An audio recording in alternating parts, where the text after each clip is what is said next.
Welcome to Culture, Worldview, and Origins. We're Tim and Holly Nyquist.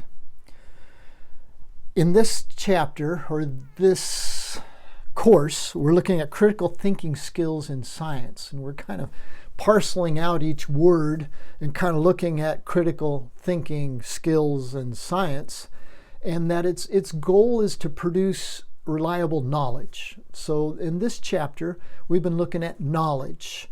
And what does that mean? Where does it come from? How do we get to it? And what produces the most reliable knowledge? This is session number 8, 8 out of 8. So this is the last one. We're continuing in this one on the Hebrew. The first part of Hebrew knowledge, the ethno-epistemology, we were looking at existential existence, and that knowledge was something that was experienced through relationship. Then we looked at covenant, in that it was God's covenant that was producing, or the knowledge that was given was for maintaining a covenant and for making a choice. The third one that we're looking at here is God as the source of knowledge and wisdom. In scriptures, there's not a whole lot of difference between knowledge and wisdom, because knowledge is something that's practical, and that is relational, and that is applied in action. And that's basically what wisdom is. Wisdom is applied knowledge. And so in the biblical concept, they're interrelated because they're both action. They're both a result of learning. They're both a result of experience. But in this one is that God is the source of knowledge. So when we're talking about the sources of reliable knowledge, and for critical thinking, it's human reason. But in biblical thinking, it's God. God is the source. And that would mean external authority, God, as revealed through general and special revelations. How does God reveal knowledge? Well, this is we're going to start in the book of Daniel, chapter 1, verse 17. Now as for these 3 youths, God gave them knowledge and skill in all learning and wisdom. And Daniel had understanding in all visions and dreams. Okay, this is the book of Daniel, and it's talking about the 4 men that were youths that were taken captive when Jerusalem was captured. And so when Babylon, when they were overrun and captured and deported, these youths then were sent to Babylon, and in Babylon they were trained. They were trained for so many months in the wisdom and the language and everything of Babylon. And so these 4 youths then showed extraordinary wisdom. And why is that? Because God gave them knowledge and skill in all learning and wisdom. And Daniel had understanding in all visions and dreams. So in other words, in their epistemology, it included visions and dreams, because Daniel was able to interpret them to give them meaning. Now we've seen in the past working up, and that many discoveries within science were through dreams, even though science discredits dreams as a source of reliable knowledge. But yet many of those advancements in science, including the advancement that we're going to get to coming up next in the critical thinking, where does that come from? And who did it come from? Who originated it? And we're going to see it was Socrates is accredited as the father of critical thinking. And where did he get that from? And it's kind of like, well, that's going to be an interesting disclosure that he actually had his personal voice that would tell him what not to do. And so interesting in that Daniel had understanding in all visions and dreams. So visions and dreams at that time were a part of the source of reliable knowledge. Daniel chapter 1, verses 19 through 20. The king talked with them, and among them all was found none like Daniel, Hananiah, Mishael, Azariah. Therefore they stood before the king. In every matter of wisdom and understanding, concerning which the king inquired of them, he found them 10 times better than all the magicians and enchanters who were in all his realm. You know, who wouldn't want to be 10 times smarter, 10 times better, 10 times more knowledge and understanding and wisdom? But it was because of their source. It wasn't because of them being so intelligent. And it's because of their God that gave them that wisdom, that knowledge. Now there's another side to it. When knowledge is not used correctly, it's biblically it says knowledge puffeth up. Knowledge makes pride, makes proud, makes arrogance. And that is all against God. And so it's kind of like there is knowledge that God gives, but then there appears to be knowledge that has a different consequence upon man. Proverbs chapter 1, verse 7. The fear of Yahweh is the beginning of knowledge. Okay. So we all want to have knowledge. We're seeking reliable knowledge. We've even put together different methods of how to get to reliable knowledge. And how do we get to it? Where does it start? Well, in Proverbs chapter 1, verse 7, it says, the fear of Yahweh is the beginning of knowledge. But fools, the foolish, despise wisdom and instruction. God's knowledge comes with instruction.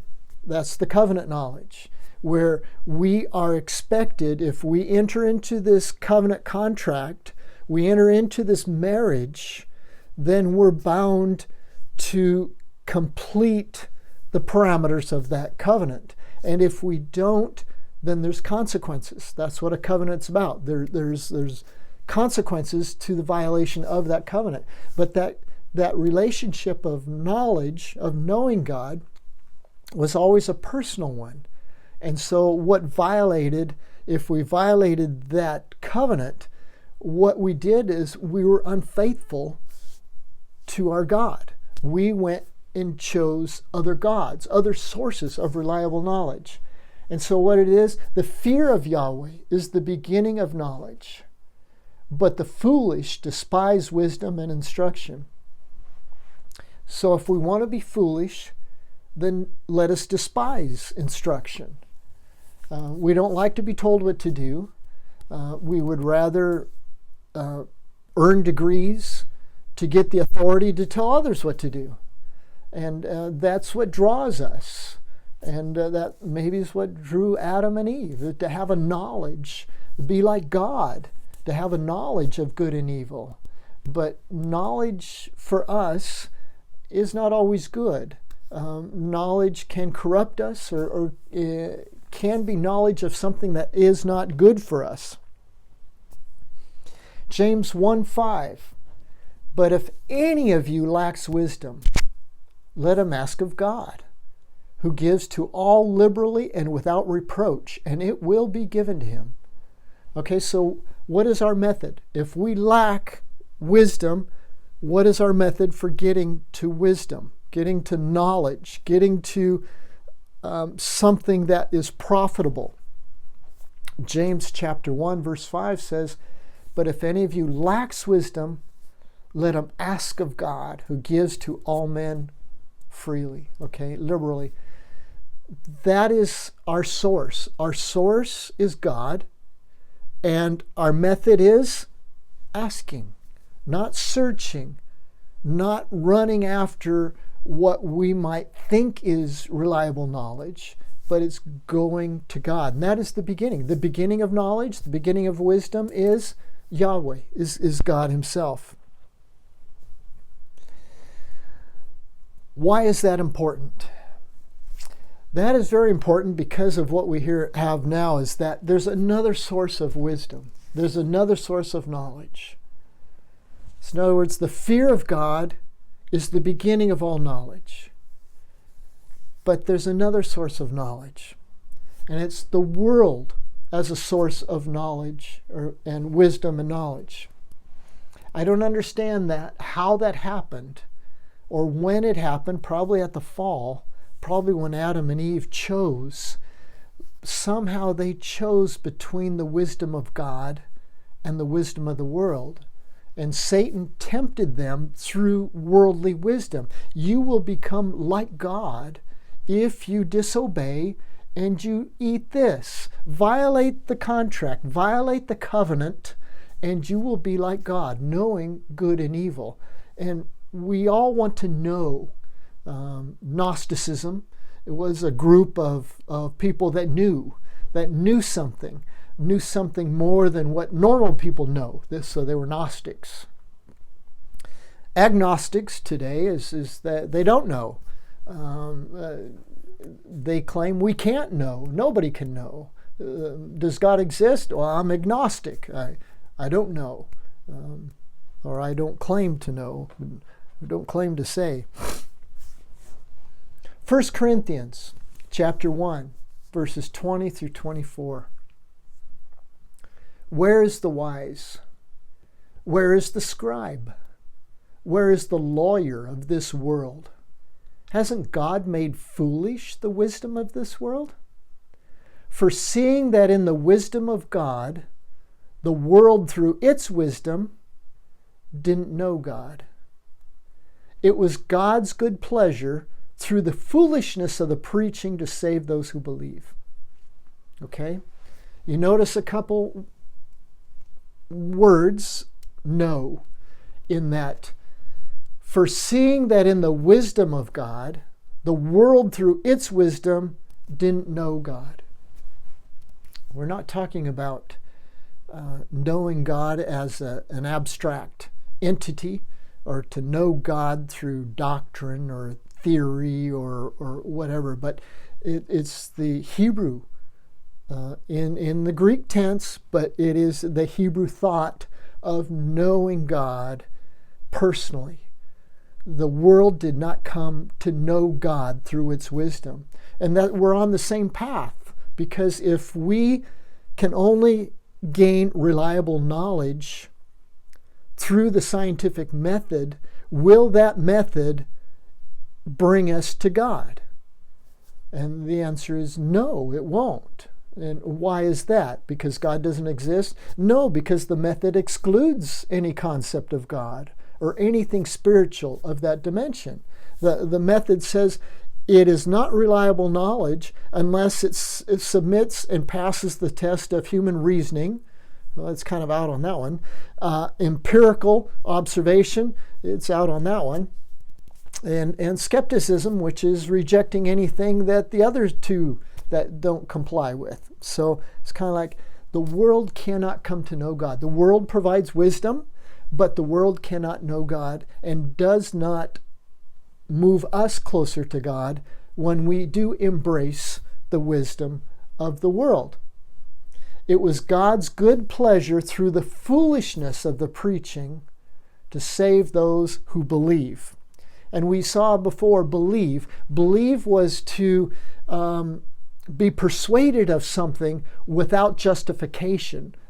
And what is justification? Justification means passing all the three tests in the scientific method, which is the empiricism, the experiment, the rationalization, the reason, the hypothesis development, and the testing, the retesting. Do we come to know God through that method? And it's kind of like, no, we don't. Can we come to reliable knowledge outside of that method? Well, if there is no knowledge outside that method, then we will never come to know God, because God cannot be known through that method, or really through any method. It says, Paul continues on, for the Greeks ask for signs. No, I'm sorry. The Jews ask for signs. The Greeks seek after wisdom. But we preach Christ crucified, a stumbling block to the Jews and foolishness to Greeks. But to those who are called, both Jews and Greeks, Christ is the power of God and the wisdom of God. So somehow Christ is the wisdom and the power of God. But yet, for Jews, they seek after a sign. And it's a stumbling block. Christ, Jesus, is a stumbling block for the Jews and still is today. And for the Gentiles, that means the rest of the world, or for the Greeks, it's foolishness. And that's where you get into philosophy, Greek naturalism, and to believe in God and to believe in Jesus Christ, to believe in, it's all foolishness. It's all foolishness to them. And it always will be. But to those who are called, both Jews and Greeks, Christ is the power of God and the wisdom of God. James chapter 3, 13 through 15. Who is wise and understanding among you? Let him show by his good conduct that his deeds are done in gentleness of wisdom. So wise and knowledgeable and understanding has to do with good conduct. It has to do with good actions. If our wisdom, our knowledge, and understanding does not lead to action, then it is worthless. It is just wood, hay, and stubble. The author goes on, but if you have bitter jealousy and selfish ambition in your heart, don't boast and don't lie against the truth. This wisdom is not that which comes down from above, but is earthly, sensual, and demonic. So the scriptures claim that there is two wisdoms. There's the wisdom of God, that is peaceful, gentle, and kind. And then there's wisdom of the world, that is sensual, that is earthly, is demonic. It's kind of like, no, wait a minute. How do you get demonic wisdom or knowledge within a system that denies the Spirit? I mean, it's just knowledge then. It's just, but if we go back and we look and realize that, what about a lot of those discoveries in the scientific world that is governed by the scientific method that was revealed to them through dreams? In Scripture it says, test the dreams, because not every spirit is from God. And so in other words, when science denies the spirit world, it's denying God, but yet it allows scientific discoveries that were revealed to the different scientists by spirits. You know, so what spirit is that? And what has it revealed? And it has revealed wisdom. It has revealed knowledge, but it's earthly wisdom and earthly knowledge apart from God, because all of that knowledge never brought anybody closer to God. It gave them a reason to not believe in God, which means then that wisdom and knowledge was earthly and demonic. So even though we can say that the scientific method is only observing that which can be seen and touched and tested and reasoned by, therefore we don't even talk about God. We don't deal in spirits. We deal in matter only. Scripture talks about that all wisdom comes from two sources. There's an earthly, demonic wisdom, and there's a heavenly, godly wisdom. And if any of you lacks wisdom, ask of God, who gives to all men freely. Or you can ask through the world system to get the wisdom. And that wisdom is, what kind is? But if you have bitter jealousy and selfish ambition in your heart, what's the academic world like? Is it peaceable, gentle, and kind? Or is it jealous? Does it have selfish ambition? Does it hold up its degrees like, this is who I am, and this is why I have authority over you, is because of this? It's kind of like, well, what kind of wisdom is that? Even if you got that wisdom through Bible school or through a seminary, what kind of wisdom is that? And it's kind of like, wow, okay, then maybe this wisdom that I've gotten over 4 years of study at a seminary oftentimes drives me further away from the God I love, that I entered into seminary to serve. I end up leaving seminary cold-hearted and just with a bunch of facts and doctrine. So there's two sources of wisdom, two sources of knowledge. So we're talking about critical thinking. We're talking about knowledge. We're talking about reliable knowledge. Now we're talking about not just where you get it from, what's the method, but what is the source of that knowledge? Is it God or is it earthly? And if it is earthly, it also calls it demonic. This is one of my most dear to my heart verses that I claimed when I was probably about 18 years old and struck out on my own to find out what Lord wanted out of my life. I didn't have peace. I was working, going into the regular routine of work. I wasn't planning to go to college, and I just did not have that peace, contentment. I had a lot of things, but it wasn't.